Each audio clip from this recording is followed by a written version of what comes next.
What's up, space pirates? This is your admiral, the devilishly debonair Dr. Disaster, and in this day and age, when the vast majority of game studios out there are combative with gamers not listening to a damn thing that gamers have to say, well, it's pretty refreshing when a studio like Warhorse actually pays attention to what we're saying. Listen to me now. Okay. For the past couple of days, the much anticipated game Kingdom Come Deliverance 2, which is set to release in a little over 2 weeks, that game has been plagued with controversy, where it was being accused of adding an unskippable scene featuring same-sex adult relations, which caused Saudi Arabia to reportedly ban the game from their country. As I said in my video yesterday, it's hard to believe that a company like Warhorse, which markets itself as being completely apart from all of that progressive nonsense, it's hard to believe they would go down this path. You are the chosen one! I am the chosen one. Now, that's better. It's really sad, but these days, all it takes to set a company apart from the rest of the pack in the gaming industry is to simply briefly acknowledge gamers and their concerns. It only took about a day or so for this controversy to fester before Warhorse finally responded to our questions at the end of a live stream that they did, telling us not to worry and that we shouldn't believe everything that we read on the internet. They love what we are offering. Yeah, I think that's a nice ending. Trust us and don't believe everything you read on the internet. Take care, guys. Have a great evening. See you in the next time. Thank you! Now that is a diplomatic way of answering what we have been wondering about. It's not the most satisfying answer that they could have given in this scenario. I wish they would have come right out and blatantly said that no, there isn't an unskippable gay scene, and gay stuff is certainly not the focus of the game, but it's sufficient and it has me back to being fully excited about Kingdom Come Deliverance 2. And I'm not the only one, as we're going to look at in a minute here, but the game sales are still looking pretty healthy. Considering the track record of this studio and the fact that they have reassured us that they aren't going down a certain path, gamers should feel free to be able to watch all the footage of Kingdom Come Deliverance 2 that's pouring out and saying, "Oh, Christ! Now that is badass!"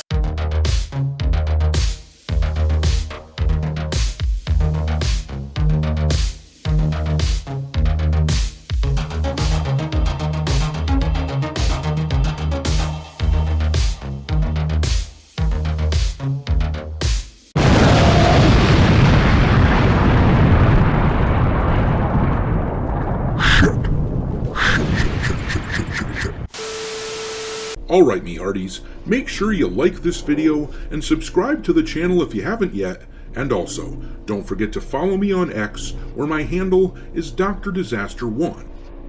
But anyhow, the controversy with Kingdom Come Deliverance 2 is largely settled in my mind unless something else comes out to prove otherwise.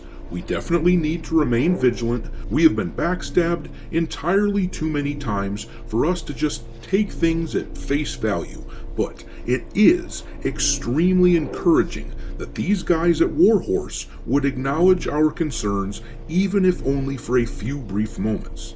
The thing is, that is the sign of a company that is plugged into what their customers want. They know that we are the people who will buy their games, as opposed to the modern audience that so many of these other studios kowtow to. I mean, do you think BioWare or Ubisoft or Obsidian or any studio like that, do you think they would have addressed our concerns?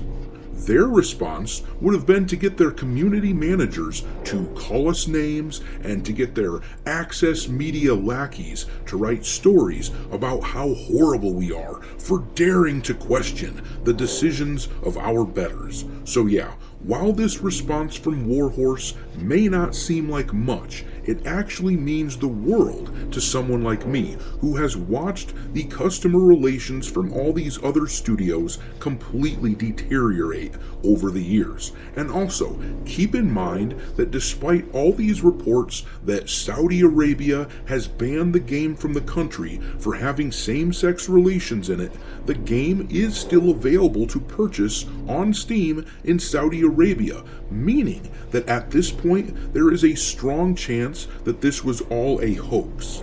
I have to imagine that there are a lot of people in the media who would love to sever the ties between gamers and a studio like Warhorse, who has consistently defied the media's ideological views and done their own thing. So, chances are, at this point, things are okay, and we can relax at least a little bit.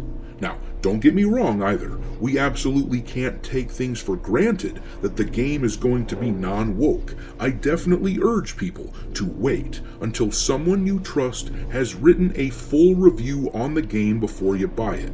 Pre-ordering is foolish, even for a game as cool looking as this one. Enthusiasm for that game, that's great. I definitely have excitement for it myself, but it's not like they're gonna run out of copies, so tapping the brakes and keeping your eyes peeled is prudent.